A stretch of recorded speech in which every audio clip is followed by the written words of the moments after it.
नमस्कार विद्यार्थी मित्रहो, या अगोदरच्या तासामध्ये आपण महाराष्ट्र सहकारी संस्था कायदा 1960 मध्ये हिशोब आणि हिशोब तपासणी संदर्भात केलेले जे काही तरतुदी आहेत तर त्यामधल्या काही तरतुदींसंदर्भात माहिती पाहिलेली आहे. या अगोदरच्या तासामध्ये आपण हिशोब तपासणी संदर्भातल्या जे काही बाबी आहेत म्हणजे कुठल्या बाबी आवर्जून तपासल्या जाव्यात तर या संदर्भात केलेली जी काही तरतूद आहे तर ती तरतूद या अगोदरच्या तासामध्ये आपण अभ्यासलेली आहे की कर्ज व्यवहार आवर्जून तपासला जावा, ठेवी संदर्भातील तपासणी केली जावी, सभासदांचं आर्थिक हित कसं आहे, संस्थेनं वर्षभर कुठल्या प्रकारचे व्यवहार केलेले आहेत, ते व्यवहार करून संस्थेला नफा झालेला आहे की तोटा झालेला आहे, संस्थेचा एकूण वर्षभरात किती खर्च झालेला आहे, संस्थेला किती उत्पन्न मिळालेलं आहे. तर या ज्या काही बाबी आहेत तर या बाबी तपासून पाहणं आवश्यक आहे, महत्त्वाचं आहे.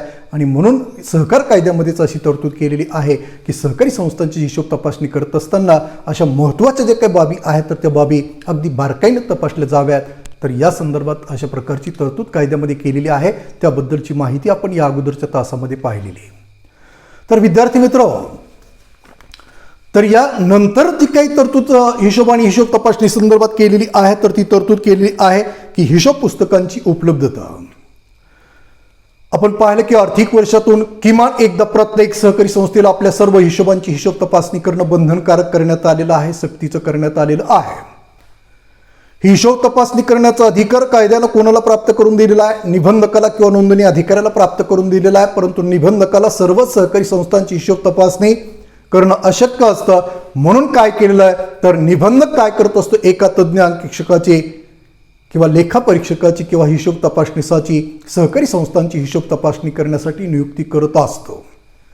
मग सहकारी संस्थांची हिशोब तपासणी करण्यासाठी ज्या अंकेक्षकाची नियुक्ती केलेली आहे तर त्या अंकेक्षकाला किंवा हिशोब तपासणीला हिशोब तपासणीचं जे काही कामकाज आहे तर ते कामकाज निर्दोषपणे पार पडता यावं किंवा त्यामध्ये कुठल्याही प्रकारचा दोष राहणार नाही अशा पद्धतीनं हिशोब तपासणीचं जे काही कामकाज आहे तर ते कामकाज त्याला पूर्ण करता यावं. यासाठी काय आवश्यक असतं तर सहकारी संस्थेच्या हिशोबासंदर्भातली जी काही सर्व पुस्तकं आहेत आणि त्या पुस्तकांमध्ये किंवा पत्रकांमध्ये केलेल्या जे काही सर्व आर्थिक व्यवहारांच्या नोंदी आहेत तर त्या संदर्भातले जे काही जमा खर्च पावत्या आहेत आणि इतर जो काही दस्तऐवज आहे तर ते दस्तऐवज काय करणं आवश्यक असतं तर त्या हिशोब तपासणाऱ्या व्यक्तीला उपलब्ध करून देणं आवश्यक असतं, महत्त्वाचं असतं. जर हिशोब तपासणाऱ्या व्यक्तीला हिशोबाची पत्रकं व्यवस्थितरित्या उपलब्ध करून दिली नाहीत किंवा हिशोब पत्रकांमध्ये नोंदवलेले जे व्यवहार आहेत तर त्या व्यवहारांचे जे काही पुरावे असतात, जमा खर्च पावत्या तर त्या जर व्यवस्थितरित्या उपलब्ध करून दिल्या नाहीत तर हिशोब तपासणी ही निर्दोषपणे करता येत नाही. तेव्हा हिशोब तपासणीचं कामकाज त्याला सुरळीतपणे पार पडता यावं, नियमाला अनुसरून पार पडता यावं, प्रत्येक व्यवहार अगदी काटेकोरपणे त्याला तपासता यावा, यासाठी काय आवश्यक असतं तर हिशोब तपासणी करण्यासाठी जी पत्रकं, जी पुस्तकं आणि त्या संदर्भातले जे काही जमा खर्च पावत्या आणि इतर दस्तऐवज आवश्यक असतं तर ती सर्व कागदपत्र किंवा दस्तऐवज त्या हिशोब तपासणाऱ्या व्यक्तीला उपलब्ध करून देण्याची जी काही जबाबदारी आहे तर ती जबाबदारी सहकारी संस्थेवर राहील. म्हणजे त्या सहकारी संस्थेचं संचालक मंडळ, अधिकारी आणि कर्मचारी यांना ही सर्व पत्रकं आणि पुस्तकं आणि जमा खर्च पावत्या उपलब्ध करून द्याव्या लागतील. अशा प्रकारची जी काही तरतूद आहे तर ती तरतूद कायद्यामध्ये केलेली आहे. त्यानंतर पुढची तरतूद केलेली आहे माहिती पुरविण्याची जबाबदारी. तर ज्यावेळेस अंकेक्षक किंवा लेखापरीक्षक सहकारी संस्थांच्या हिशोबांची हिशोब तपासणी करत असतो त्यावेळेस त्याला काही व्यवहार तपासत असताना लेखी स्वरूपातील किंवा तोंडी स्वरूपातील जी काही माहिती आहे तर ती माहिती आवश्यक असते. मग ही माहिती त्याला कोणाकडून आवश्यक असते तर काही वेळा ही माहिती संचालकाकडून आवश्यक असते, काही वेळा ही अध्यक्षाकडून आवश्यक असते, काही वेळा सभासदांकडून आवश्यक असते, तर काही वेळा संस्थेमध्ये नियुक्त केलेले जे अधिकारी कर्मचारी आहेत किंवा हिशोब नोंदवणारी जी व्यक्ती आहे तर त्या व्यक्तीकडून ही जी काही माहिती आहे तर ती माहिती लेखी किंवा तोंडी स्वरूपात आवश्यक असते, महत्त्वाची असते. ही माहिती जर त्याला उपलब्ध झाली नाही तर सहकारी संस्थेच्या हिशोब तपासणीचं जे काही कामकाज आहे तर ते कामकाज त्याला काटेकोरपणे किंवा नियमाला अनुसरून पार पडता येत नाही. तेव्हा हिशोब तपासणीचं कामकाज त्याला नियमाला अनुसरून पार पडता यावं, सुरळीतपणे पार पडता यावं, यासाठी त्या सहकारी संस्थेचे जे काही आजी माजी अधिकारी पदाधिकारी असतात, संस्थेमध्ये नियुक्त केलेले अधिकारी कर्मचारी असतात, त्या सहकारी संस्थेचं दैनंदिन व्यवस्थापन पाहणार जे काही संचालक मंडळ असतं तर या संचालक मंडळाला अधिकाऱ्यांना, कर्मचाऱ्यांना आणि सभासदांना काय करावं लागत असतं, तर त्याला आवश्यक असणारी जी काही लेखी किंवा तोंडी स्वरूपातील माहिती आहे तर ती माहिती उपलब्ध करून देण्याचं जी काही कार्य आहे किंवा जबाबदारी आहे तर ती जबाबदारी पार पाडावी लागत असते. आणि जर या जबाबदार घटकांना आवश्यक असणारी जी काही माहिती आहे तर ती माहिती जर त्या लेखापरीक्षकाला किंवा अंकेक्षकाला उपलब्ध करून दिली नाही तर हिशोब तपासणीचं जे काही कामकाज आहे तर ते कामकाज पूर्ण करत असताना अनेक अडथळे किंवा अडचणी उद्भवत असतात, निर्माण होत असतात. हिशोब तपासणीचं कामकाज सुरळीतपणे पार पाडता येत नाही किंवा नियमाला अनुसरून पार पाडता येत नाही. तेव्हा हिशोब तपासणीचं कामकाज सुरळीतपणे पार पाडता यावं यासाठी त्याला जी जी माहिती आवश्यक असेल, मग ती लेखी स्वरूपातील आवश्यक असेल किंवा तोंडी स्वरूपातील आवश्यक असेल तर ती माहिती त्याला उपलब्ध करून दिली जावी. अशा प्रकारची जी काही तरतूद आहे तर ती तरतूद या हिशोब आणि हिशोब तपासणी संदर्भात सहकार कायद्यामध्ये केलेली आहे. त्यानंतर हिशोब पुस्तके पाहण्यासाठी खुली ठेवणं. तर सहकारी संस्था काय करत असते, 1 एप्रिल ते 31 मार्च हे संस्थेचं आर्थिक वर्ष असतं. या आर्थिक वर्षामध्ये सहकारी संस्था वेगळ्या प्रकारचे आर्थिक व्यवहार करत असते आणि संस्थेने केलेले जे काही सर्व आर्थिक व्यवहार आहेत तर ते सर्व आर्थिक व्यवहार वेगळ्या हिशोब पुस्तकांमध्ये आणि हिशोब पत्रकांमध्ये नोंदवलेले असतात किंवा नोंदवले जात असतात. मग सहकारी संस्थेने तयार केलेली काही हिशोब पुस्तकं आहेत तर संस्थेचं आर्थिक वर्ष संपल्यानंतर एका विशिष्ट कालावधीच्या आत काय करणं आवश्यक असतं, संस्थेनं ती हिशोबाची पत्रकं अद्ययावत स्वरूपात तयार करणं आवश्यक असतं. सर्वसाधारणपणे कायद्यामध्ये अशी तरतूद केलेली आहे की आर्थिक वर्ष संपल्यानंतर 45 दिवसाच्या आत किंवा 1.5 महिन्याच्या आत संस्थेनं आपल्या सर्व हिशोबाची पुस्तकं आणि पत्रकं अद्ययावत स्वरूपात तयार करणं बंधनकारक राहील. कारण ही हिशोब पत्रकं तयार झाल्यानंतर 15 दिवसाच्या आत संस्थेनं काय करायचं असतं तर निबंधकानं हिशोब तपासणी करण्यासाठी ज्या अंकेक्षकाची नियुक्ती केलेली आहे तर त्या अंकेक्षकाकडं प्रत्येक हिशोब पुस्तकाची किंवा पत्रकाची एक प्रत पाठवणं आवश्यक असतं, बंधनकारक असतं. मग ही जी काही हिशोबाची पत्रकं आणि पुस्तकं सहकारी संस्था तयार करत असते तर या पत्रकाच्या ज्या काही प्रती आहेत तर त्या प्रती संस्थेच्या कार्यालयामध्ये, मुख्य कार्यालयामध्ये अद्ययावत स्वरूपात सभासदांना पाहण्यासाठी ठेवणं आवश्यक असतं, महत्त्वाचं असतं. कारण सभासद हे सहकारी संस्थेचे मालक असतात. संस्थेचे भाग खरेदी करून या सभासदांना काय केलेलं असतं, संस्थेला भांडवल पुरवलेलं असतं आणि त्या भांडवलाच्या आधारे सहकारी संस्था आपलं जे काही कार्य आहे तर ते कार्य पार पडत असते. संस्था त्या भांडवलाच्या आधारे वर्षभर वेगळ्या प्रकारचे जे काही आर्थिक व्यवहार आहेत तर ते आर्थिक व्यवहार करत असते.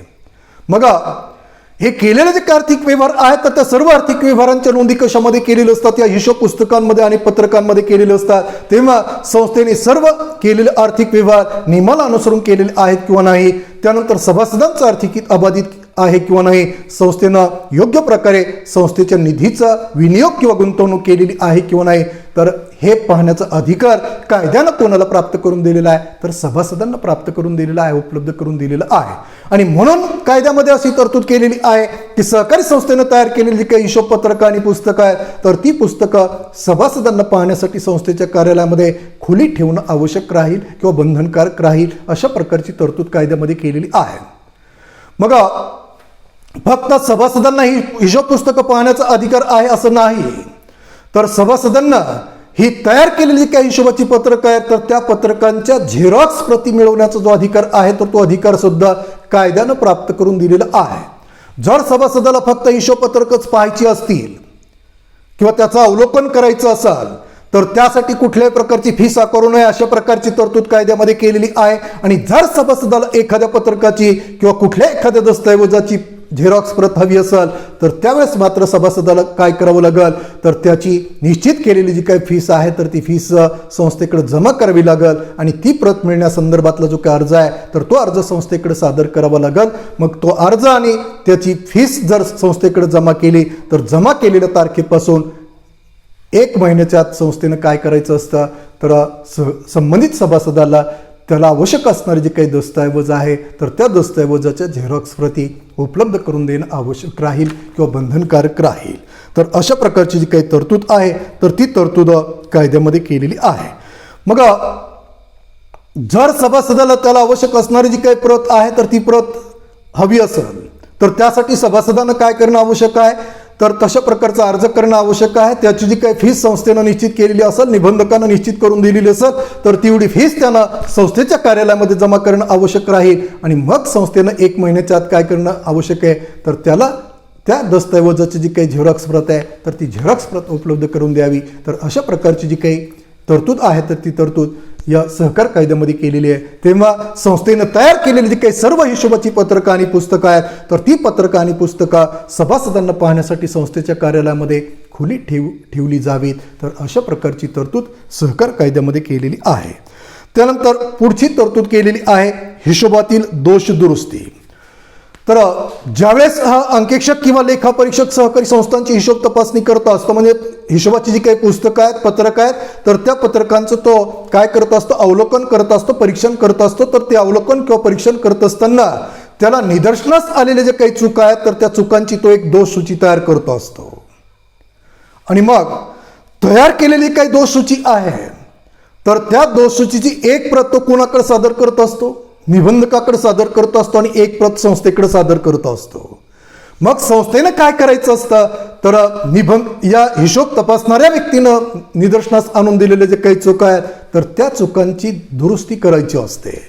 मग ती दुरुस्ती कशा पद्धतीनं करावी, ज्या चुका झालेल्या आहेत त्या जाणून बुजून केलेल्या आहेत किंवा अज्ञातपणामुळे झालेले आहेत तर तेही तो निदर्शनास आणून देत असतो. आणि झालेल्या ज्या काही चुका आहेत किंवा केलेल्या ज्या काही चुका आहेत तर त्या चुका कशा पद्धतीनं दुरुस्त कराव्यात या संदर्भात मार्गदर्शन सुद्धा हा हिशोब तपासणीस किंवा अंकेक्षक करत असतो. आणि त्यानं केलेल्या सूचनेनुसार किंवा मार्गदर्शनानुसार संस्थेच्या अधिकाऱ्यांना कर्मचाऱ्यांना काय करावं लागत असतं तर दाखवलेले जे काही चुका आहेत तर त्या चुकांची दुरुस्ती करण्यासंदर्भातील जो काही प्रस्ताव आहे तर तो प्रस्ताव तयार करून म्हणजे चुकांची दुरुस्ती करून तशा प्रकारचा अहवाल तयार करून तो निबंधकाकडे सादर करणं आवश्यक असतं, महत्त्वाचं असतं. आणि अंकेक्षकानं चुका दाखवल्यानंतर किंवा चुका निदर्शनास आणून दिल्याची जी काही तारीख आहे तर त्या तारखेपासून 3 महिन्याच्या आत संस्थेनं काय करायचं असतं तर तो जो काही दोष दुरुस्ती अहवाल आहे तर तो दोष दुरुस्ती अहवाल तयार करून तो निबंधकाकडे सादर करणं आवश्यक आहे किंवा बंधनकारक आहे. त्यानंतर पुढची तरतूद केलेली आहे वार्षिक सर्वसाधारण सभेस हिशोब तपासणीसाला उपस्थित राहण्याचा अधिकार. मग आर्थिक वर्ष संपल्यानंतर आपण पाहिलं की 6 महिन्याच्या आत सर्व सभासदांची काय केली जात असते, वार्षिक सर्वसाधारण सभा संस्थेमध्ये बोलावली जात असते, आयोजित केली जात असते. सभेच्या माध्यमातून हे सर्व सभासद एकत्र येत असतात आणि एकत्र आल्यानंतर संस्थेनं वर्षभर केलेले जे व्यवहार आहेत तर त्या सर्व व्यवहारांना सभासदांची काही मान्यता आहे तर ती मान्यता मिळवली जात असते.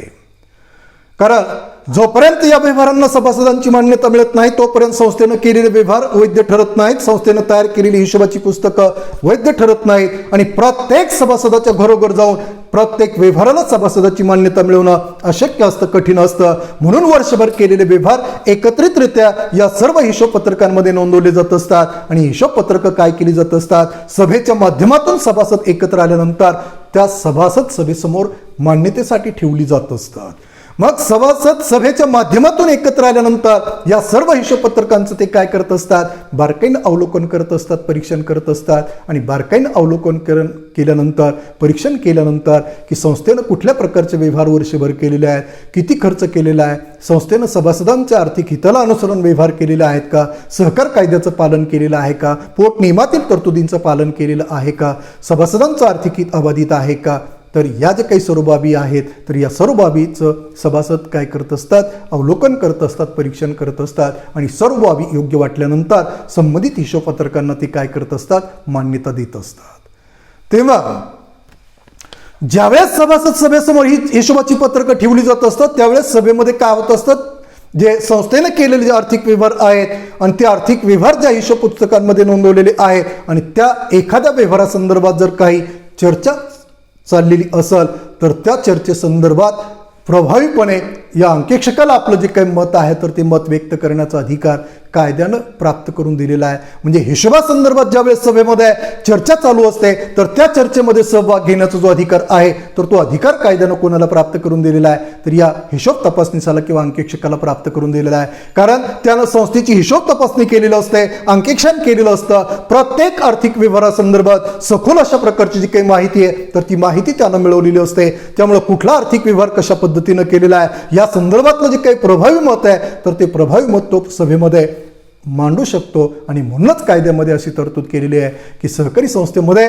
सभासदांची जी काही वार्षिक सर्वसाधारण सभा बोलवली जात असते आणि त्या सभेमध्ये हिशोबासंदर्भात जी काही चर्चा होत असते तर त्या सभेला उपस्थित राहून आणि सभेमध्ये हिशोबासंदर्भात होणारी जी काही चर्चा आहे तर त्या चर्चेमध्ये सहभाग नोंदवून प्रभावीपणे आपलं जे काही मत आहे तर ते मत व्यक्त करण्याचा अधिकार या अंकीक्षकाला किंवा लेखापरीक्षकाला राहील. अशा प्रकारची जी काही तरतूद आहे तर ती तरतूद या सहकार कायद्यामध्ये केलेली आहे. त्यानंतर हिशोब पुस्तकांची फेर तपासणी करणे. हिशोब तपासणी करण्याचा अधिकार आपण पाहिलं की कायद्यानं कोणाला प्राप्त करून दिलेला आहे. एक तर आर्थिक वर्षातून प्रत्येक संस्थेला आपल्या सर्व हिशोब पुस्तकांची किंवा पत्रकांची किमान एकदा तपासणी करून घेणं बंधनकारक करण्यात आलेलं आहे. हिशोब तपासणी करण्याचा अधिकार कायद्यानं कोणाला प्राप्त करून दिलेला आहे?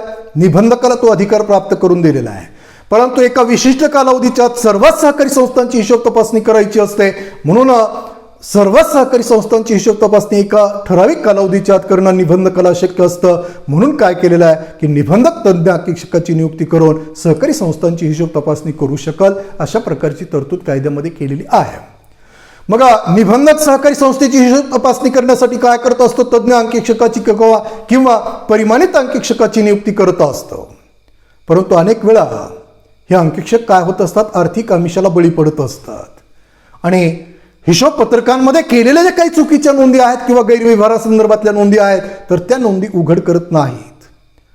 आणि ज्यावेळेस ही बाब सभासदांच्या निदर्शनास येत असते किंवा एखाद्या संचालकाच्या निदर्शनास येत असते तर त्यावेळेस सभासद किंवा संचालक काय करू शकतात की सहकारी संस्थेची हिशोब तपासणी ही निर्दोष झालेली नाही, ती सदोष झालेली आहे.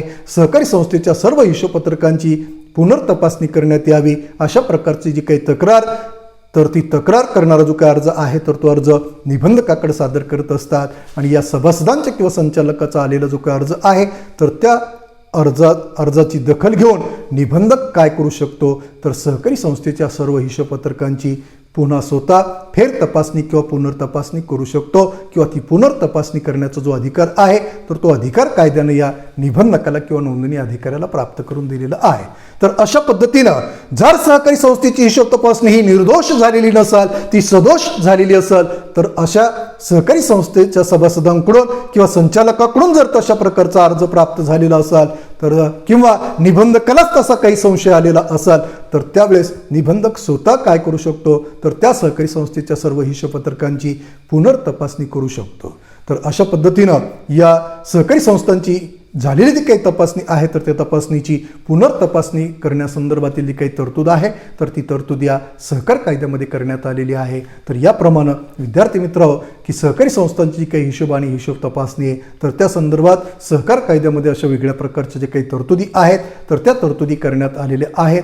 तर अनेक वेळा परीक्षेमध्ये 8 मार्कासाठी सहकारी संस्थांची हिशोब आणि हिशोब तपासणी संदर्भात केलेल्या तरतुदी सांगा अशा प्रकारचा जो काही प्रश्न आहे, दीर्घोत्तरी प्रश्न आहे तर तो प्रश्न विचारलेला असतो. तर त्यावेळेस हे जे काही तरतुदी संदर्भातले 10 मुद्दे आपण पाहिलेले आहेत तर त्याचा उल्लेख करणं आवश्यक आहे, महत्त्वाचं आहे.